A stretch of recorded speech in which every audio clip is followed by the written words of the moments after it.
I'm gonna explain to you the power of attention as it pertains to performance, happiness, and relationships. My name is Brett Bailey. I'm a men's coach. I help men heal their trauma and perform at a really high level.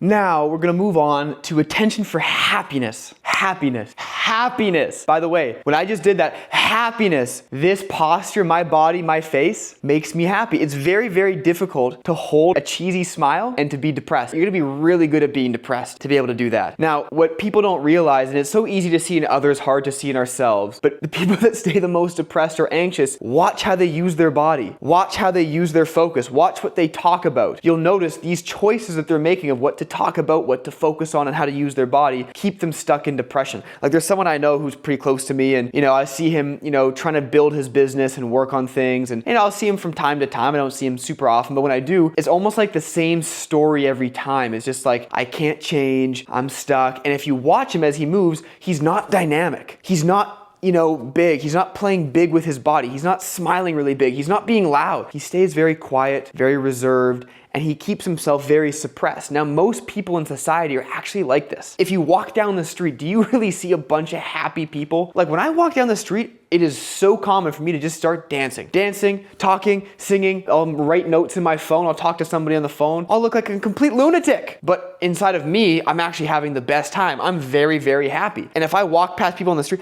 I'll see people just like zombies. Some of them are just like zombies. Just nothing. There's no life in their body. They're just kind of like walking through life. And other people, they're not totally at zombie level. They've progressed to not really happy, but not full zombie. They're just kind of like going through life and trying to be a good boy or good girl, and they're just trying to like do the right thing, but they're very in their head and they're just walking around. They're not super happy. You just see they're not super happy. And it's so sad for me actually to see this. I'm making fun of it right now, but it actually can be quite sad for me to see this because I know everyone can be happy. Everyone can be happy. And it's actually one of the most natural things. It's crazy that I even have to like say, everyone can be happy. Believe in yourself. You can be happy. Of course you can be happy, and you can be happy a lot of the time. Doesn't mean you're cheerful and hey, everything's perfect and great every single moment, but the theme of your life can be one of joy, of peace, of connection, of love, of excitement, of adventure. Your life can really be like this. Your life can really be like this. Your life can really be like that. Your life can be like that. But you have to start to train your attention. It's one of the core things about being happy. Training your attention. Harvard did a study in 2010 where they showed that the wandering mind is the unhappy mind. If your mind's wandering all the time and scattered, you're going to be more unhappy. There's reasons for this, and I'm going to share one today. Okay, I'm going to share one. The DMN stands for the default mode network in your brain. Now, there's a few different areas of your brain that create this default mode network. I'm just going to tell you what the default mode network does, okay, and how this affects you, why this is important to you. So, the default mode network, what it does is it's responsible for your sense of self, your ego, this sort of separateness, this is who I am, this is what I did in the past, this is what I did in the future, this is how I relate to other people. It's very much like this time traveling comparison with others, theory of mind of others. It theorizes what other people think about us, what people are thinking, what they're feeling. So it's this very it can create this very separate, anxiety-ridden, overthinking experience. Can you relate?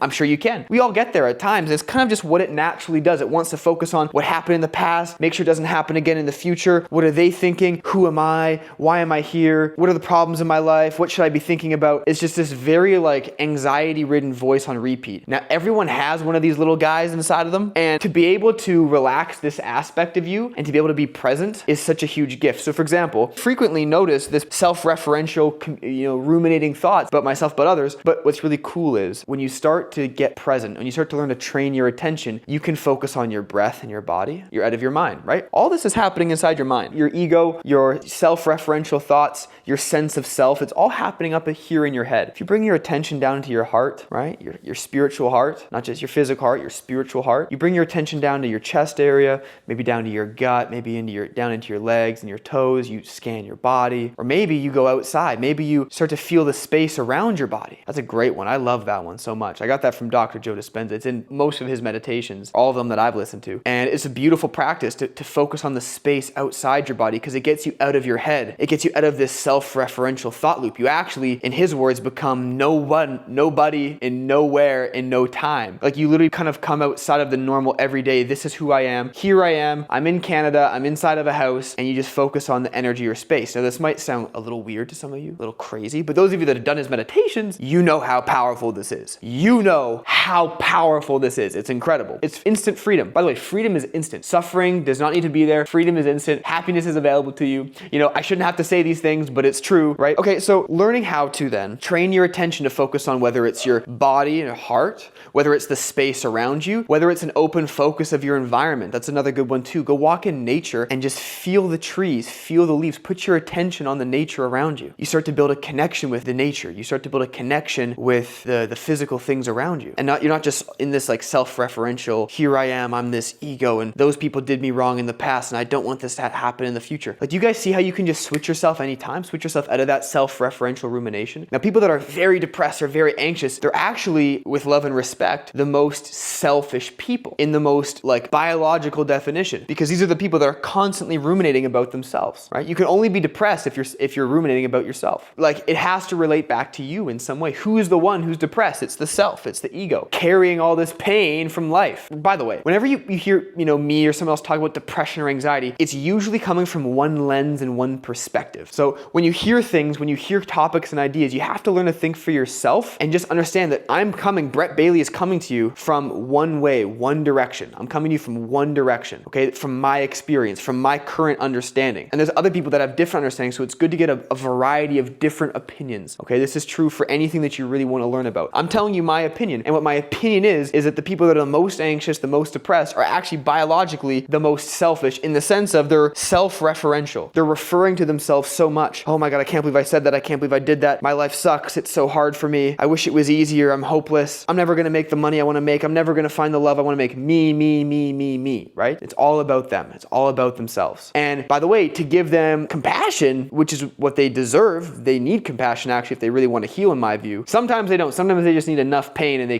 can make that switch. Like, if someone who's really depressed and they're a father, they realize if they stay depressed, their kids are going to get depressed and their kids are going to feel like their father doesn't love them. Sometimes that is enough to change. They don't even need to have compassion for themselves. That would be something that would be good for them to learn. But just to make that shift, they can start to generate more energy just from, if you have enough leverage, you can, make that shift, right? However, what I do want to say is the childhood conditioning that we get becomes part of our default mode network, right? So if you grew up around a lot of chaos, a lot of stress, parents fighting in the home, maybe a stressful society or environment, maybe you grew up in, say, some European country or some African country or some other country where there was a lot of war or something like this, well, your default mode network will probably have a little bit more of that high anxiety, more of a hum of anxiety, right? Now, our default mode network also is genetic, right? If your parents had a bunch of stress, that's going to get passed down to you to some degree. And so, when you look at your default mode network, it's not about necessarily trying to change your default mode network, although that's great. That will happen very naturally once you learn how to step outside of it, right? It's like the old neuroscience saying,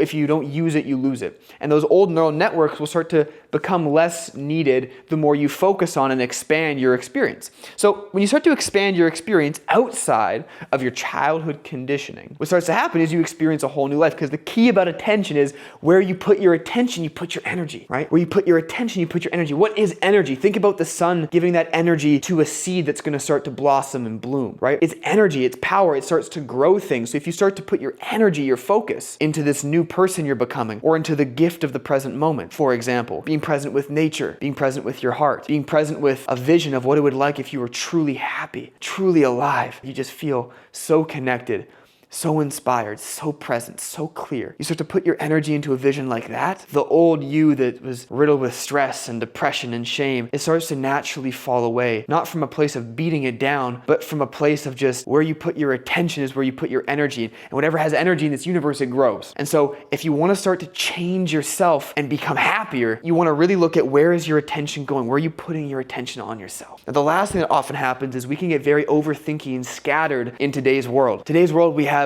social media and YouTube. My God, YouTube just has like endless things to click on and learn about, or escape with, or experience or consume. Social media, same thing. And I don't know about you, but I find my messages get so built up, like tons of WhatsApp messages and Telegram messages and iMessages and Instagram DMs. Someone's asking a favor here, someone wants my time over there. Then I have a family, and then there's family that wants time. Then there's maybe a girlfriend or a spouse for you that may want time. So there's all these things trying to steal us, steal our attention, right? And so you gotta really learn how to just come back and de-scatter. The people that are watching this video, you may have an issue with scattered attention. Like you may have, some type of like ADHD, something like this. And one of the best things you can do is just let all these ideas that you have a bunch of dopamine around, just if they're important, they'll come back. You can start repeating that to yourself. If it's really important, I'll remember it again. It's more important to come back and be in the moment. You gotta start to value being in the moment, single focus over many focus, over scattered focus. Learn to just train your focus back to now. If it's a really important idea,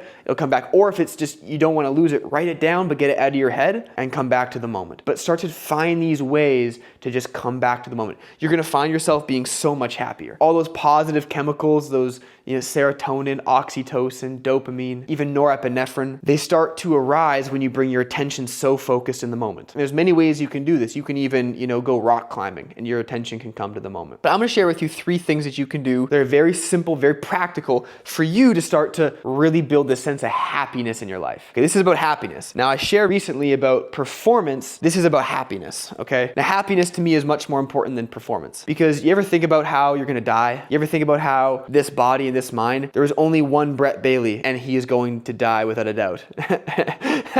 And he doesn't like to hear that or think about that. However, it's true. And so it has to be accepted. It has to be accepted. You're gonna die. Your body, mind will die. And there's only one of you. So how do you wanna live? Do you wanna have this ego in here have the shittiest time ever? Or you wanna have this individual have the crappiest time? Or do you wanna have Brett, in my case, or you, say your name in your case, have the best time? Alex, Dan, Mark. These are very Canadian names. Abdullahi. Now we're talking about some other countries. Or Abdul. Anyways, so 3 really practical things that you can do to start to become more happy using your attention, okay? Now the first thing I'm gonna write here is space.